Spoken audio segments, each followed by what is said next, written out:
about to, I hope, take the first tangible steps towards creating a carbon-balanced living future for Victoria and perhaps for planet Earth by pioneering a really innovative approach to integrating sewage treatment and waste recovery right into the way we build our cities and live our lives. Cascadia Green Building Council developed the concept of a living building about 6 years ago, and what it really comes down to is the idea that a building should be just like a plant. It should be self-sufficient. It should use the energy that it gets from the sun and the water that it gets from the sky, and give back to its environment essentially what it takes. The building should function essentially in equilibrium with its environment. And that's really the core notion here. This presentation is kind of developed partly for people that will be submitting competition entries, so I'm going to spend a bit of time on how to carbon balance a building. And there's a bit of science in that, so I hope you'll bear with me as we go through it. We've done a lot of research in the last few years, scientists and climate scientists have done a lot of research in the last few years into Earth's carbon cycle and exactly how it works. And I'm going to summarize for you the results of some of that research. And then we'll have presentations from Patrick Lucy, our ecologist here from Aquatech, about how to enhance the ecology of a site, and from Mark Burer here, who's essentially a sewage engineer and agricultural engineer who originally turned me on to the importance of carbon and carbon cycle in understanding how our planet functions and how we create a healthy environment. And we're lucky that we have Mark here because we have to finish this project, or this project has to get finished by 2020, and Mark happens to be from 2020 Engineering. Yeah. 2020 Engineering is a firm in Bellingham, and they do work actually all over North America, and I even see Mark going off to Australia and New Zealand to consult on projects there. Probably China and India will be the next places. So thanks for coming all the way up here today, Mark. He came up last night from Bellingham. Actually, down here. Down here, across here from Bellingham. It's nice to have an American. The really neat thing about Cascadia is that we are mostly an American group. We're Alaska, BC, Washington, and Oregon, and we get tons of our great ideas and most of our good money from American grants and American foundations, actually. So, yay, USA. Thank heavens for our American cousins. Esquimalt Village Design Competition, creating a living community. So the idea of a living community is to expand the idea of a living building. And it means to take the idea of a self-sufficient, water-balanced, carbon-balanced, energy-balanced building and enlarge it to an entire neighborhood. And so when we think about Esquimalt Village, we're probably thinking about the actual site that we have, which is roughly 2 acres, and we're also thinking of the area around it, which could be the actual downtown area of Esquimalt. And when we certainly look at things like water and energy, by expanding the footprint of the project to include neighboring buildings, we have way more opportunity for recovering the energy latent in the sewage that we would be treating here. The sewage in the form of warm water and its organic content represents an enormous supply of energy, and by placing the treatment plant right in the heart of the village, we make it possible to recover the energy.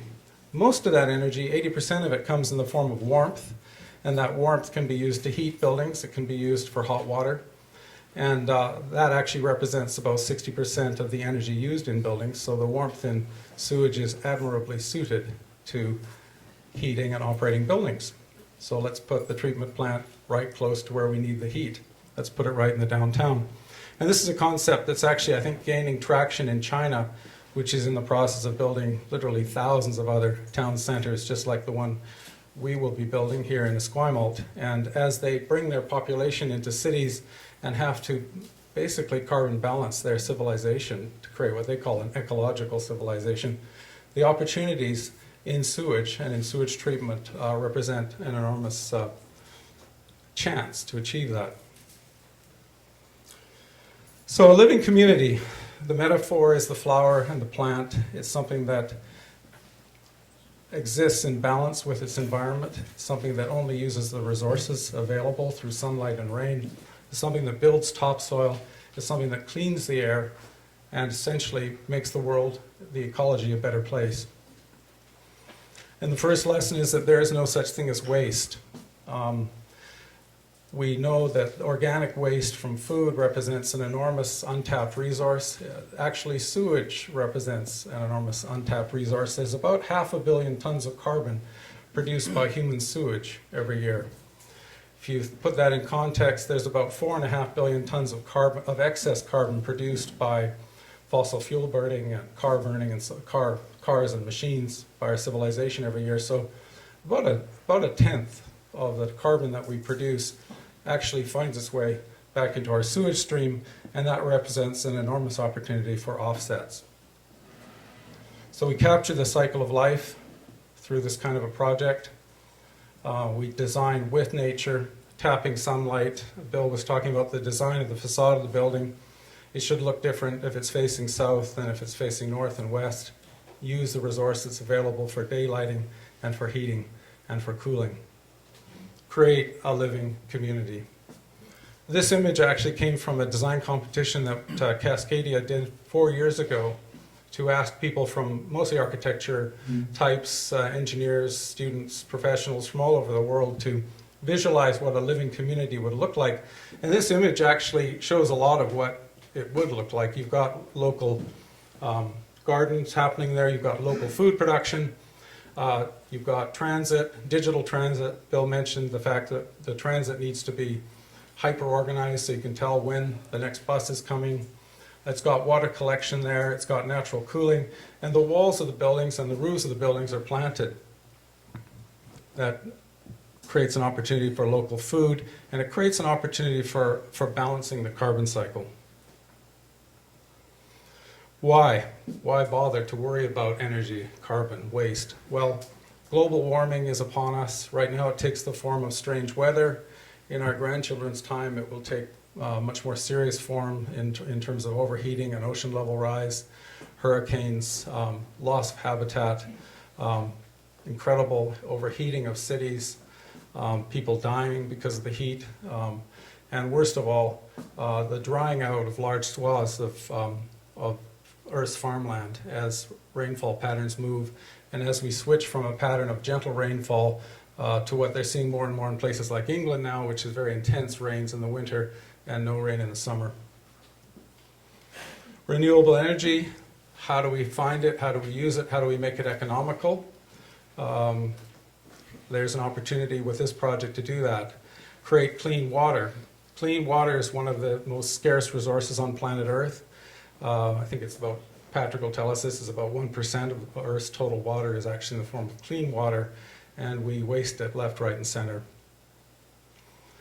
Waste treatment is actually part of the whole design of a city. There is no such thing as waste, and how we essentially use and recover our waste to turn it into a valuable resource becomes a central issue in planning buildings and planning town centers. If there's one place we should be treating our waste, it's right in the town center. It should be integrated into buildings, and this is a picture of a place called the Omega Center in upstate New York, where it's a community center and a sewage treatment plant, all in one. The tertiary treatment is done through these engineered wetlands, both an interior greenhouse wetland and an exterior wetland. They're wonderful spaces. They produce flowers and plants. They can be used to actually to produce food. Those plants clean the air. They uptake carbon. They provide an environment for many, many, many species, and the external wetlands provide even more opportunity. It's also a community place. It's also a connection to nature. These sorts of buildings can be beautiful. So, creating a balanced carbon cycle. In the project brief, we ask all the entrants to achieve net zero water and net zero carbon. And these, the following slides are going to focus on how designers can use this project to achieve a balanced or net zero carbon and the kinds of tools that are available to them. 4.5 billion tons of excess carbon each year. That's kind of the worst problem facing our civilization. It's the most insoluble problem facing our civilization. We all drove here today. We all turned on the lights. we have to use energy, and even if we think we shouldn't, we still do. The reaction to the climate change problem is essentially can't fix it, don't want to think about it. But we do have to think about it. We do have to find a way to fix it. If we don't, our grandchildren and great-grandchildren will pay the price. How can we possibly do something about 4.5 billion tons of excess carbon each year? Well, we can. We can design our buildings and landscapes to use less energy to create less carbon emissions.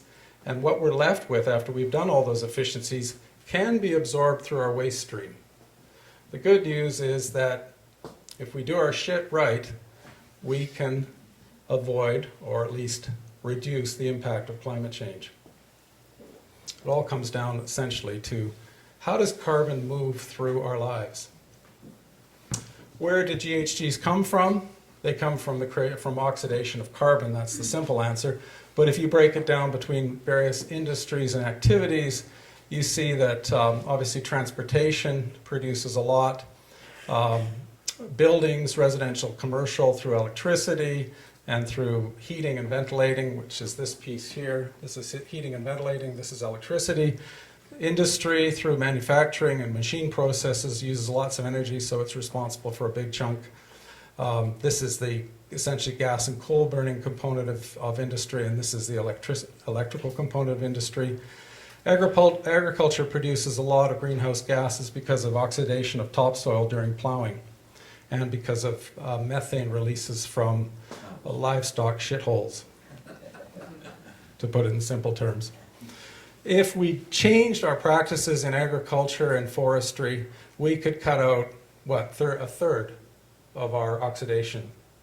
That's fairly feasible. In fact, agriculture and forestry can be turned on their head and become major sinks for excess carbon. If we did the right forestry practices, the forests of the Pacific coast could absorb 13 billion tons of carbon every year, more than fixing the problem. All we'd have to do is cut out clear cutting and do sustainable forestry, selection harvesting. There's an enormous opportunity in the forests of Alaska, British Columbia, Washington, and Oregon that is untapped. Transportation, we're kind of stuck with. We can't stop moving around, so we're always going to produce some oxidation from transportation. We can switch to electric cars, but that kind of just pushes the problem on, since where does the electricity come from? Ultimately, the electricity mostly comes from oxidation of fuel. Yes, there's wind energy, yes, there's solar energy, yes, there's nuclear energy, but most of the world's electricity, 80% of it, comes from the oxidation of fuel, natural gas, coal, and oil, and will go on doing so for the foreseeable future unless someone suddenly invents fusion reactors, which actually won't be economical anyway in the face of cheap fossil fuels. So we're stuck with that thing here. This is a big piece here. We're going to focus on this one. It's the residential.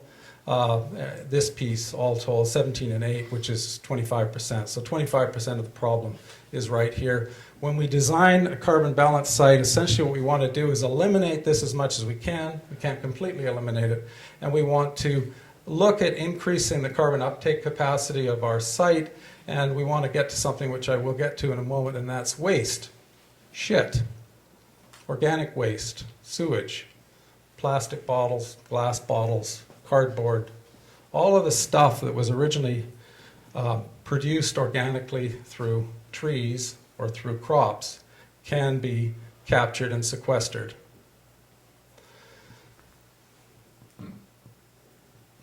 Where does the carbon end up right now? Okay, we're putting out 9 billion tons. In round numbers, human beings, every time we start the car engine or flip on the lights, there's 8 billion of us now as of a couple of months ago. All told together, we produce about 9 billion tons of carbon every year. Half of it gets absorbed thanks to Mother Nature.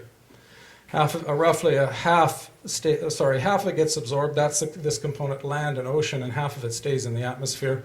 If we were to achieve carbon balance on planet Earth, the atmosphere piece would drop to zero, and the land piece would increase dramatically.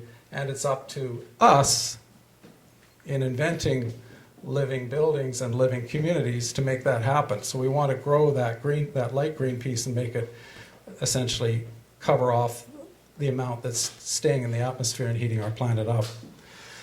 One of the really interesting things about the amount of carbon absorbed by the oceans and the land is that it has gone up a lot in the last 30 years. This is kind of a new discovery. In the last couple of years, studies have been done, 3 or 4 years if you read the literature, by biologists and ecologists looking at the amount of annual carbon uptake into the ocean and into forests. And it's really interesting, but it looks like forests are absorbing half again more carbon than they did in 1960. Why? Because air carbon levels are higher, plants grow faster.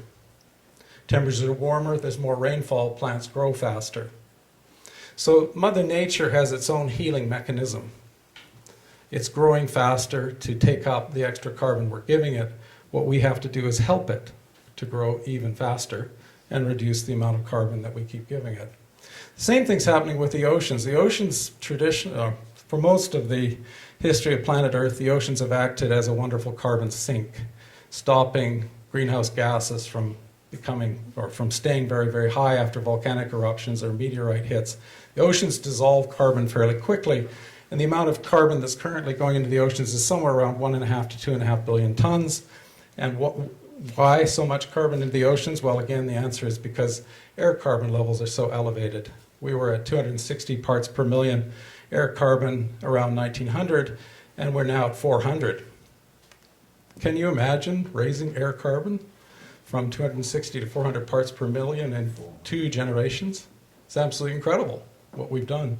And the oceans have reacted, or the oceans are reacting right now by sucking a lot of that carbon.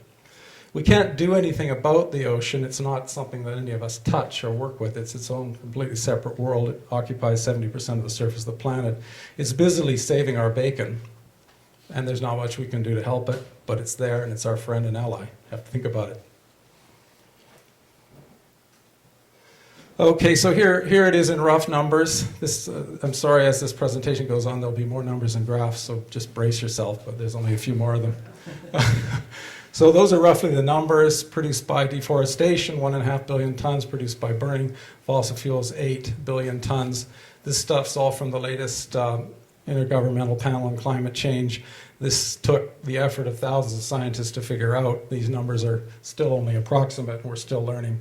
Absorbed by atmosphere, essentially we can measure that because that can be calculated from parts per million of atmosphere carbon, so that's a fairly easy calculation. It's around 4 to 4.5 billion tons, more like 4.5 in the last couple of years. Absorbed by oceans, somewhere in that range, fairly hard thing to calculate, and absorbed on land, 2.7.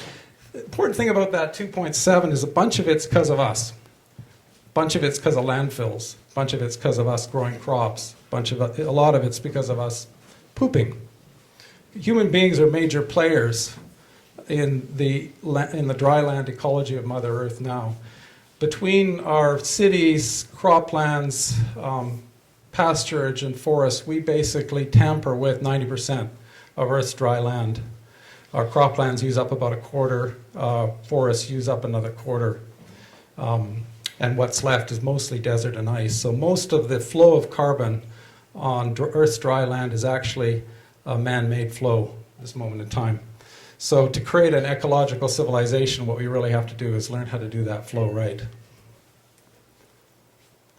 So first step is, what can we do to reduce our emissions? This is the stuff that we've been talking about in the green building industry for the last 10 years. It's all about energy efficiency, better windows, better insulation, natural ventilation rather than mechanical ventilation, free cooling where we can get it, free heating where we can get it, the orientation of buildings so that they pull in the winter sun and avoid the summer sun, big overhangs. All of this science has been sort of perfected by the Germans, as always, and they've developed a thing they call the passive house, which runs on a quarter of the energy of a typical Canadian building, and has now become the building code standard in the G8, or sorry, in the EU, in the European Union core countries. So as of this year, every new building designed in Germany or Poland or Britain has to meet the passive house standards. In numbers, it's 6 kilowatt hours per square foot per year. Anybody wants to remember numbers, and that compares to around 25 as a 25 to 30 for 25 for a typical Canadian home, 30 to 35 for a typical Canadian school or hospital or office building. We tend to use a lot of energy on our commercial buildings because we air condition them and blow heat all over them for some reason. So the first step is to design a passive house style of building. So this design competition basically requires that entrants achieve a passive house level of energy use. And that means doing everything from a very, very well-designed and well-insulated skin through to an innovative approach to ventilation and heating, through to using heat recovery or district heating system if possible, and through to using LED light fixtures and super high efficient appliances. When you're designing housing, they're the real gas guzzlers of buildings. They have so much hot water for showers and baths and so much incredible amount of heat used for cooking. And those are really tough energy uses to replicate. Or to avoid. You can only eat cold cuts so much. At some point you have to start cooking. Okay, so you do all that to avoid emissions. You can push it further with devices. In our climate, solar thermal hot water is worth doing. Sadly, because natural gas is so cheap, it became a lot less worth doing about 5 or 6 years ago. Now as natural gas prices come back up, it gets a little more worth doing. Colwood had a program to install solar panels. The industry is very developed in Europe and pretty developed in southern United States and not very well developed here in British Columbia. We're probably the toughest place in the world to try and be a solar hot water salesman in because, dang it, it's cloudy a lot. So just when you need the heat, it's cloudy. Go ahead. Cloudy than Germany. Yes, and in Germany they've got their German versions of these things, which are actually, they're mostly vacuum tubes. And there's some other technologies that have been developed in Germany and Portugal and Spain that couple solar hot water panels with heat pumps so that they can operate because the temperature range that they work in is dropped, they can pull energy out of the rain. Okay, then there's the iconic one, which is solar panels, solar photovoltaic panels. If it's tough to be a solar thermal salesman here, it's really tough to be a PV salesman. But they're doing it in Germany. Basically, at the end of the day, one of these solar PV panels produce about, let's say 5 to 10% of the energy per square foot that the solar thermal panels do. So you need basically 10 times as many PV panels to do what a solar thermal panel will do. But the nice thing about the PV, of course, is it produces electricity, whereas the solar thermal produces heat. So it brings us to the point that you should use electricity sparingly. Roughly speaking, to meet the annual energy needs of an occupant of this project, you'd need 10 square feet of solar PV panel per person. So we could cover the roof with solar PV panels. And our head office in Seattle, which was just finished, is entirely covered with solar PV panels. Not going to talk about the economics of it. Okay, waste recycling is huge. If we can recycle all of our waste, we avoid the energy used to create those objects by mining them out of the ground or pulling them out of the ground in the form of fossil fuels. And that avoided manufacturing energy is an enormous avoidance. I'll show you some charts there, but it's really significant. Okay, so avoided emissions. This is per occupant of a building. And if you go to passive house, you avoid 1.7 tons by cutting your energy use by 2/3. If you cover the roof with solar panels, that's 10 to 15 square feet per person of solar panel, 1.6. Go to the solar hot water, it's 0.38, and go to recycling, it's 0.21. So those are all necessary steps on the path towards a carbon balanced lifestyle, carbon balanced building. The reason why the solar is so big is because most of our energy use in buildings is heating and lighting, and the assumption here is that could be done with solar electricity. In fact, there's a bit of creative accounting behind that, because solar energy, even in Germany, can really only meet 20% of the nation's load, since you've got a storage problem with it. You can't store it on sunny days and use it on cold nights. That's the problem with solar. So at the end of the day, you can't achieve all that. You could achieve something down here with solar. Biggest thing from a designer's point of view is actually using energy wisely, and what that really means is you have to start thinking about heat separate from electricity and separate from fuel. All of the uses in buildings that involve heat, domestic hot water and space heating, which are 60% of the energy use in a building, should be done with easy to get energy, not fossil fuels, not electricity. It should be done with solar, either direct solar gain, passive house, or solar hot water from things like sewage. As you go up to cooking, you've got to use gas. You can't really do it any other way, but gas is way more plentiful and easy to get than electricity. You can get it from sewage, and you can get it from the ground, so use gas next. So then after that, you've got lighting and computers, and you actually have to do them with solar. So that's where the solar PV panels have their niche. That's why we should all have a few solar PV panels, at least to offset part of that electrical use. But it's way more significant when you're designing a building. This is pitched to the competition entrance to use as little electricity as you can, because it's really hard to get. And then lastly, liquid fuel, which has to be really reserved just for transportation. No sane carbon balanced civilization would allow people to use liquid fuel for building operations. That's sort of the simple budgetary principles that could go a long way towards achieving a carbon balanced project. And the other thing, so the next big thing though is to do that whole thing with your landscaping. Because if you do roof gardens and you do living walls and you do very densely planted gardens and trees and forests, if you use your treated water to irrigate and to increase the amount of densely planted area in the press sink of a project, in this case in our village press sink, every year all those trees grow and absorb carbon out of the air and produce root matter, which then becomes topsoil. In the long run, the construction of topsoil is the way to balance Mother Earth's climate change problem. Land and ocean absorb carbon. Here it is again. Here are the oceans absorbing carbon. The chemistry is a little bit complicated, but Cole's Notes version of it is that the ocean sucks up carbon. Same thing with land, and the carbon that the land sucks up basically ends up in the soil over the long run and produces the fossil fuels that we've been gorging on for the last 100 years. This process of pulling carbon out of the air and turning it into soil is a permanent built-in feature of Mother Earth. And in fact, it's cool that the process has reduced GHGs on Earth over the last 3.5 billion years and would normally freeze Earth into an uninhabitable place were it not for the lucky invention by human beings of burning, which is pushing us in the other direction. So burning's not per se bad, you just got to do the right amount of it to keep the right levels of carbon dioxide in the air. Kind of interesting, I think. Okay, so landscaping can be used to absorb carbon. That's the big idea here. You've got essentially carbon absorption through trees and crops and into food, and from food into shit, and from shit into the ocean or into ground, and from food into other wastes like compost. So that creation of that man-made carbon cycle through forests and through crops is what we're really all about when it comes to carbon balanced.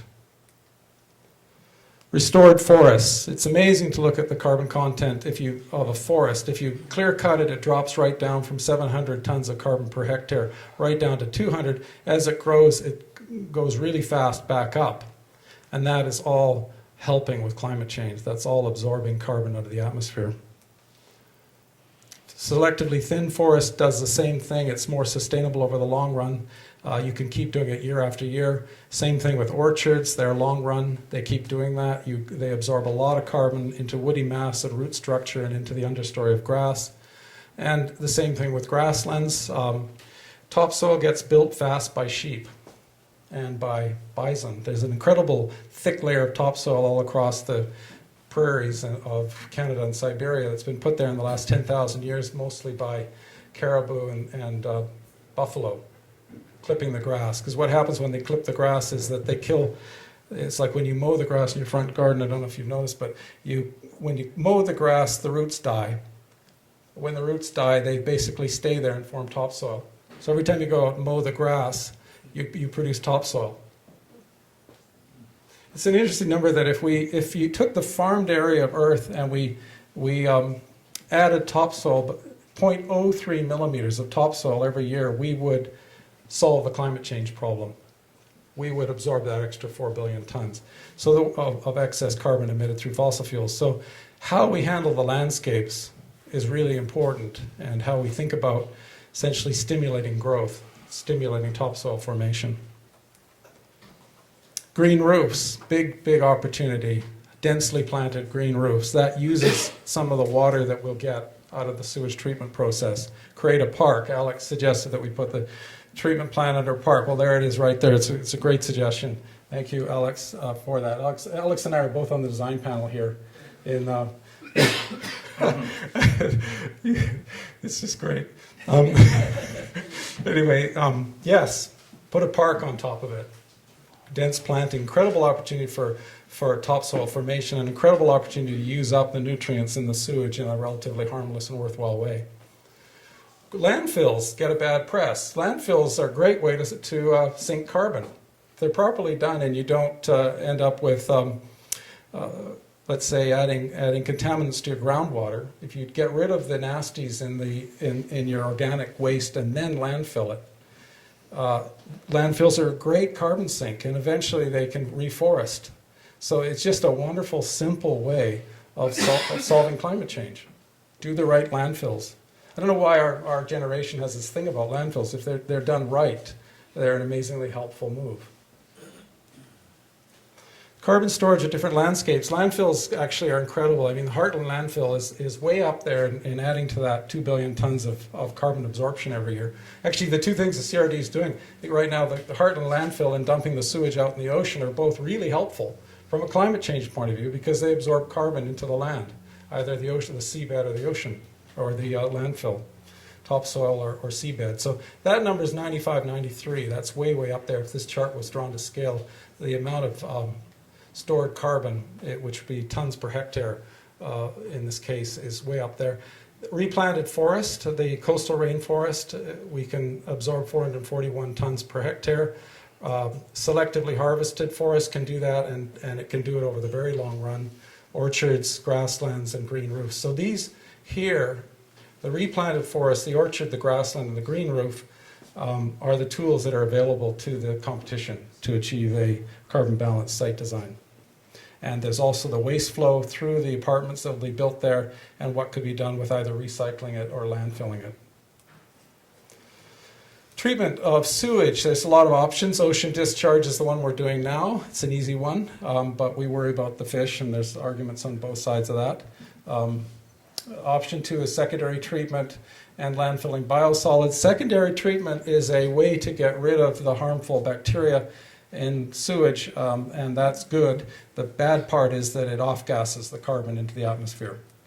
It's exactly what that tank does. It's an off-gasser. It simply aerates the sewage so that aerobic organisms eat the carbon and nitrogen in the sewage and breathe it out in the form of carbon dioxide, which goes into the air. So the stacks that you see on the treatment plant are actually carbon dioxide emitters. Microbes can eat the carbon, and you can landfill the sludge. But when you landfill the sludge, it comes in a wet form, which means that it's basically digests into methane. And the methane then goes out into the atmosphere. And methane is 20 times or 40 times more effective at heating Mother Earth than carbon dioxide, so it's not a good thing.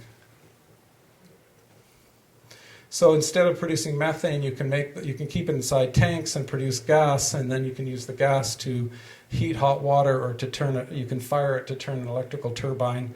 That's what folks in Europe are mostly doing nowadays. You get a form of electricity that competes with electricity produced by natural gas burning. It's no better, no worse. It produces carbon into the atmosphere. It's sort of carbon.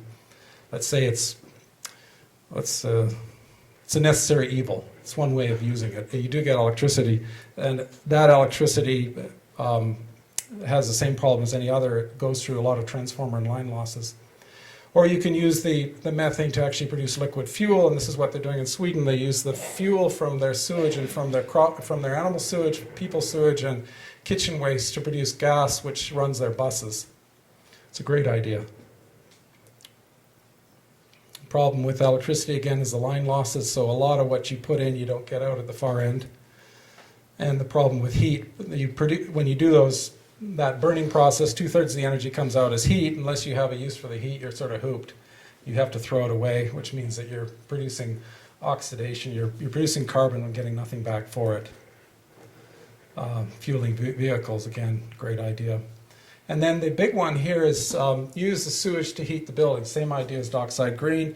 And as Neville mentioned, if we could put this right here, the sewage treatment right here in Esquimalt Village, we would be able to heat all the buildings in the downtown area if we did it right. As the downtown develops over the next 50 or 100 years, each building could be designed to pick up that heat from the sewage.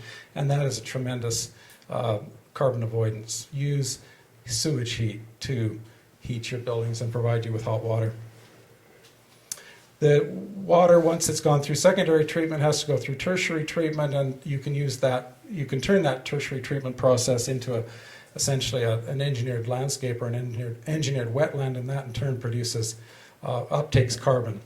It produces topsoil and vegetable mass, so there's a big opportunity there.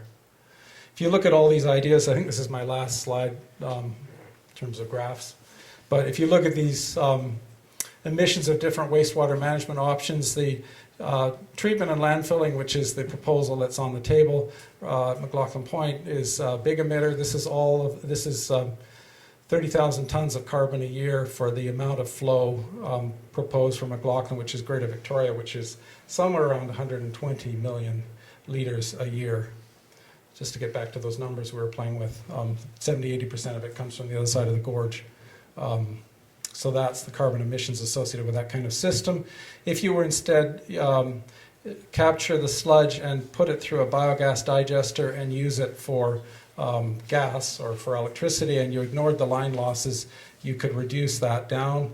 If you stayed with the status quo, you're here, a little bit of absorption into the ocean and some of the carbon put into the ocean gases back into the atmosphere. And if you go here, these are the options that we're looking at in this design competition. So we're looking at heat recovery and all these options. That's heat recovery with using the sludge to produce biogas. This is using the sludge to produce biogas, doing heat recovery, and using the treated tertiary water to produce, to create a wetland. And this is probably where our competition entries will focus. That's probably the kind of living system that we'll be looking to create. And the last one would be to simply discharge the sludge into the ocean, which I don't think we'll look at doing because of the health effects, the health content of that. No, sorry, last chart. This is the last chart. Okay, so what this is, if everybody has a degree in science, this is carbon on the vertical, and this is time on the horizontal. This is life here. This is me or us moving through time, emitting carbon, and that's roughly the amount we're emitting. This is us moving into a passive house building, okay? And then this is, and we still have to emit carbon because we're still using energy, because we're still alive and we still cook our dinner and stay warm in the winter and drive to work. And then the rest of this is what we can do by adopting these other strategies. So this is landfilling or recycling, one or the other, complete recycling or complete landfilling. This is biogas of our sewage. This is on-site planting, assuming a fairly small site to work with, but it's consciously building the topsoil on the site. That's the situation we're in here with the 2-acre site and a fairly dense level of 12-story construction on it, probably an FAR of 3 or something, quite a dense development. And that's the green roof here. So with these strategies all coupled together, we get to net carbon balanced, which was amazing. Because we had no idea when we started looking at it that we could do that. We really thought we didn't have a solution. But it seems like we do have a solution, and we just have to do it right. So there it is, the living city of the future. It's a vision. I don't know if you want to live there or not.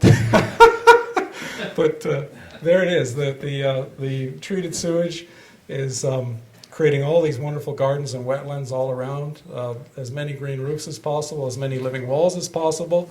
These are certainly complete communities. You can walk everywhere. It looks like down the west end of Vancouver. And these folks have a great view. So thank you very much. Neville, do you want to pick it up? Good presentation.